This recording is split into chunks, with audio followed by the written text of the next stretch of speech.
Sheriff James Mitchell had always been an early riser, but at 58, his body clock was set more by 30 years of military habit than necessity. The alarm on his nightstand read 5:47 a.m. as he swung his legs out of bed in the small apartment above the sheriff's station in Millbrook, Montana.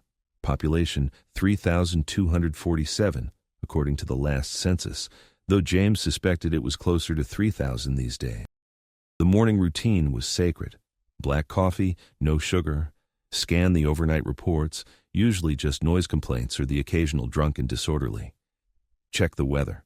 Put on the uniform that still felt strange even after 2 years of wearing it. 30 years as a Marine, rising from enlisted man to general, and he still couldn't get used to the simple brown shirt and khaki pants of a small-town sheriff. No ribbons, no rank insignia, just a badge that read Sheriff Mitchell, and a radio that rarely crackled with anything more serious than Mrs. Henderson's cat stuck in a tree. That's exactly how he wanted it. General James Ghost Mitchell had earned his nickname in Afghanistan, where his unit had a habit of appearing where the enemy least expected them and disappearing before reinforcements could arrive. 3 tours in Iraq, 2 in Afghanistan, classified operations in Syria, and more medal ceremonies than he cared to remember. But James was tired of ghosts, tired of violence, tired of making decisions that sent young men and women into harm's way. When the opportunity to serve as sheriff in Millbrook had come up, James had jumped at the chance. Millbrook was everything he'd hoped for. Nestled in a valley between 2 mountain ranges, it was the kind of place where everyone knew everyone, where the biggest crime was usually teenagers spray painting the water tower, and where people still left their doors unlocked at night. The town was built around Main Street, with Peterson's Hardware, Murphy's Diner, the First National Bank, and other family-owned businesses. At one end sat the sheriff's station that James shared with his deputy, Tommy Vasquez, a 26-year-old former Marine who'd served under James in Afghanistan. At the other end of Main Street, on a hill overlooking the town, stood Mayor Richard Dalton's Victorian mansion. Dalton had been running unopposed for 12 years, a glad-handing politician with perfectly styled gray hair and expensive suits that seemed out of place in a town where most people wore jeans and work boots. For 2 years, the arrangement had worked perfectly. James handled day-to-day police work with military efficiency and small-town common sense. Crime was virtually non-existent, the town was peaceful, and James had finally found the quiet life he'd been searching for. That changed on a Tuesday evening in October. James was doing his evening patrol, a routine drive through residential areas to make sure everything was secure for the night. It was just after 9 p.m. when he drove past the mayor's house and noticed all the lights were on. Something made him slow down, maybe instinct, maybe training that had kept him alive through multiple combat deployments. He parked across the street and watched. The mansion sat on a large lot surrounded by tall hedges that provided privacy from neighboring homes. The circular driveway was empty except for Dalton's black Cadillac. James was about to drive on when he heard it, a sound that made his blood run cold, a scream, high-pitched, desperate, and unmistakably female.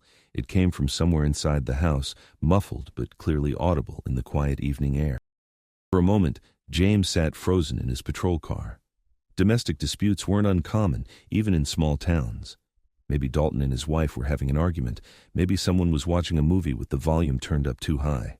But something in that scream triggered every alarm bell in James's trained mind. He'd heard screams before, in combat zones, in interrogation facilities, in places where people did terrible things to other people. This wasn't the sound of an argument or a movie. This was the sound of someone in genuine terror. James quietly exited his patrol car and approached the house. The front entrance was well lit and visible from the street, so he circled around to the back of the property. The hedge provided good cover as he moved closer to the house. The screaming had stopped, but now he could hear voices, male voices, speaking in low, urgent tone. James crept closer to a basement window and peered through a gap in the curtains. What he saw made his stomach turn. The basement had been converted into something that looked like a holding facility. There were several small rooms, each with a heavy door and what appeared to be reinforced locks. Through the open doorway of one room, James could see a young woman, she couldn't have been more than 16, sitting on a mattress on the floor, her hands zip-tied behind her back. In the main area of the basement, Mayor Dalton was talking with 3 other men. James didn't recognize 2 of them, but the third was Frank Morrison, who owned the trucking company that operated out of the industrial area on the outskirts of town. "The shipment goes out Thursday night," Dalton was saying. "Morrison's truck will take them to the distribution point in Denver. From there, they'll be processed and sent to their final destination." "What about the new arrivals?" one of the strangers asked. 3 more coming in tomorrow," Dalton replied. "Young, healthy, perfect for the overseas clients. We'll keep them here for a few days to make sure they're compliant." James had heard enough. He'd stumbled onto a human trafficking operation, and it was being run by the mayor of the town he'd sworn to protect. His first instinct was to call for backup, but backup meant Tommy, and James couldn't risk putting his young deputy in danger until he knew more about the scope of the operation. His second instinct was to call the state police, but how could he explain what he'd seen without revealing that he'd been conducting surveillance without a warrant? James quietly retreated from the house and returned to his patrol car. His hands were shaking, not from fear, but from rage. He'd spent 30 years fighting enemies of America overseas, only to discover that one of the worst enemies was hiding in plain sight in the town he'd chosen as his refuge. That night, James sat in his apartment, staring at a secure satellite phone he'd kept hidden in his closet. The phone could connect him directly to people at the Pentagon, at Langley, at other places that didn't officially exist. One call, and this entire operation could be dismantled within hours. But that would also blow his cover, end his quiet life in Millbrook, and raise questions about why a retired general was hiding in a small Montana town. James had come to Millbrook to escape his past, but now his past might be the only thing that could save the future of innocent young women. He made his decision. The phone stayed in the closet. Sheriff Mitchell would handle this the old-fashioned way. The next morning, James began what he thought of as a reconnaissance mission. Using the same skills he'd employed to gather intelligence in hostile territory, he started mapping the trafficking operation. His first stop was Morrison Trucking. Frank Morrison had been running the company for 15 years, and the business appeared legitimate. They hauled freight throughout the Mountain West. But James noticed something odd. Most trucks operated during normal business hours, but one white semi with Colorado plates only moved at night. That evening, James positioned himself on a hill overlooking Morrison's yard with night vision binoculars. At 11:47 p.m., the white semi pulled out, heading south toward the interstate. James followed at a distance, using urban warfare tactics he'd learned in Baghdad. The truck drove for 2 hours before stopping at a rest area near the Wyoming border. James watched as Morrison got out and made a phone call. 20 minutes later, a black SUV arrived. 3 men approached Morrison, talked briefly. Then Morrison opened his trailer. James couldn't see what was inside, but the body language told him everything. This was a handoff. Morrison was delivering something valuable and illicit. The transaction took less than 10 minutes before both vehicles departed in different directions. Back in Millbrook, James spent the next day gathering more intelligence. He made casual visits around town, asking innocent questions and observing reaction. At Dalton's office in the town hall, the mayor seemed nervous, constantly checking his phone. "Any major crimes to report, Sheriff?" Dalton asked with a smile that now seemed sinister. "Nothing serious," James replied, watching Dalton's face carefully. "Few teenagers drinking beer by the lake. Mrs. Patterson thinks someone's stealing vegetables from her garden." Dalton laughed, but James noticed details he'd missed before. The office was furnished more expensively than expected for a small-town mayor. Dalton's watch was a Rolex, his suit tailored and expensive. "I've been thinking about updating patrol routes," James said casually, "making sure we're covering all residential areas adequately." Dalton's expression flickered. "Of course, Sheriff, though I hope that doesn't mean expanding patrols into areas that don't really need them. We wouldn't want law-abiding citizens feeling under surveillance." The message was clear. Stay away from certain areas. That night, James conducted what the military called a soft probe of Dalton's property. Using special operations skills, he approached from multiple angles, mapping security measures and looking for additional evidence. What he found was sophisticated. The basement windows had soundproofing material. Motion sensors covered the perimeter, focused on main approaches. Most tellingly, there was a second building, a large shed built like a bunker with reinforced walls and minimal windows. James got close enough to peer through a gap in the building's rear wall. Inside, he saw a staging area. Mattresses on the floor, basic sanitary facilities, and supplies suggesting the space was designed to hold multiple people for extended periods. He'd found the main holding facility. As James retreated, his mind was already working on a plan. This wasn't going to be a simple law enforcement operation. Dalton had turned his home into a fortress. Morrison had mobility to move victims quickly, and there were clearly other players involved. This was going to require the kind of precision planning and execution that James had used in military operations, the kind that had earned him his nickname. It was time for the ghost to come out of retirement. Thursday night, James watched as Morrison's white semi pulled up to Dalton's house. 4 men loaded 3 barely conscious women into the truck, apparently drugged to keep them compliant. James followed at a distance as the truck headed to Denver.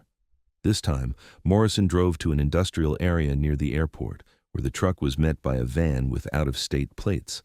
The transfer took place in a warehouse set up specifically for this purpose. James watched through binoculars as the 3 women were moved to the van and money changed hands. James had seen enough. He now knew the route, timing, and key players.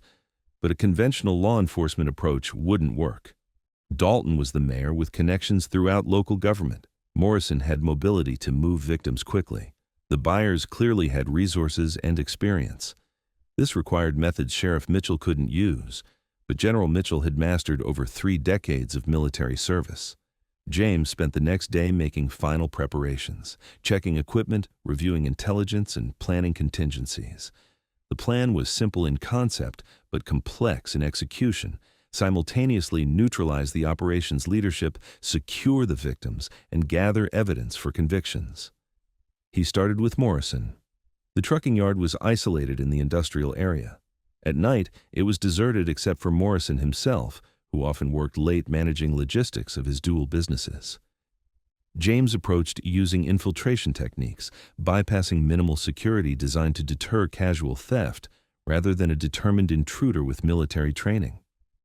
Morrison was alone in his office, working at a computer with spreadsheets that appeared to track shipments and inventory numbers. But James knew those numbers represented human beings. James entered through a rear door, moving with silent precision. Morrison never heard him coming. "Don't move," James said quietly, pressing his service weapon against Morrison's neck. "Don't turn around. Frank Morrison, you're under arrest for human trafficking, kidnapping, and conspiracy." Morrison froze. "Sheriff Mitchell." This is some kind of mistake. Thursday night, white semi, 3 women, Denver warehouse, no mistake. Morrison's shoulders sagged. "Sheriff, you don't understand. This is bigger than just me, if you interfere." "I understand perfectly. You and Dalton are running a trafficking operation. How long?" Morrison broke down. 3 years, maybe 4. "Look, we can work something out. There's money involved. Enough to share." "Where do the women come from?" "Different places. Runaways, mostly. Girls who won't be missed. We have contacts in other states who identify prospects." "Who are the buyers?" "Private clients. Wealthy men who pay premium prices. Some go overseas. Asia, Middle East." Using zip ties, James secured Morrison to his chair and collected the computer, phone, and files. Phase 2 was complete. Now came the dangerous part. Dalton's house. James positioned himself on the hill, overlooking the property for final reconnaissance. The main house was dark, except for ground floor lights. The holding facility showed dim light through small windows. 2 additional vehicles in the driveway, a black SUV and panel van, suggested either trouble or preparation to move victims. James couldn't wait for backup that might never come. Using infiltration techniques, he approached from the rear, staying in a blind spot where tree cover provided concealment. He reached the holding facility without triggering alarms. Through the wall gap, he could see 5 women inside in terrible condition, malnourished, showing signs of physical abuse. 2 were sleeping on mattresses. 3 sat against the wall with the 1,000-yard stare he recognized from combat veterans with severe trauma. James needed to neutralize Dalton first before attempting rescue. He approached the main house and found the back door unlocked. Arrogance or carelessness. Through a window, he could see into Dalton's office where the mayor argued with two strangers. One held a briefcase, the other repeatedly checked his watch. "I told you this was getting too risky," one stranger was saying. "Local law enforcement poking around, federal task forces increasing activity. Time to shut down this operation." "We're not shutting down anything," Dalton replied angrily. "This generates too much money. We just need better security." "Security? Your security is a small-town sheriff who couldn't find his own ass with both hands. This whole setup is amateur hour." James smiled grimly. They were about to learn exactly how wrong they were. He stepped into the doorway, weapon drawn. "Mayor Dalton, you and your friends are under arrest." The reaction was immediate. Dalton's face went white. One stranger reached for a weapon inside his jacket. James shifted aim and put a precise, non-lethal bullet through the man's shoulder, dropping him to the floor. "Anyone else want to test whether I know how to use this?" James asked calmly. The second stranger raised his hands. Dalton looked ready to vomit. "This isn't what it looks like," Dalton stammered. "These men broke into my house." "Richard Dalton, you're under arrest for human trafficking, kidnapping, conspiracy, and federal charges that will put you away for life." James secured all three men with zip ties, called for an ambulance, then made a call to a number he'd memorized but never used outside military business. "This is General Mitchell, authorization code Whiskey 7 Alpha 9. I need immediate federal response team at these coordinates." Within minutes, he had confirmation that FBI agents and a federal trafficking task force were en route. The final phase was rescue. James used a small explosive charge to breach the holding facility door. The 5 women inside were terrified when it burst open, but James immediately holstered his weapon and raised his hands. "My name is Sheriff Mitchell," he said gently. "You're safe now. I'm here to take you home." One woman, barely 18, looked at him with hollow eyes. "Are you real?" "I'm real," James replied. "And you're free." 40 minutes later, the federal response team arrived. Special Agent Sarah Chen found James on Dalton's porch as sunrise broke over Millbrook. "General Mitchell," she said, "hell of a thing to wake up to." James looked surprised. "How did you—" "Your authorization code. Only 3 people in the country have access to that number. Plus, not many small-town sheriffs can conduct precision military operations single-handedly. What happens now?" "You've given us evidence to dismantle a network spanning 6 states. Morrison's records show they moved over 100 women in 3 years. The Denver buyers are being rounded up by other teams." She paused. "The FBI could use someone with your skills. Other operations like this exist.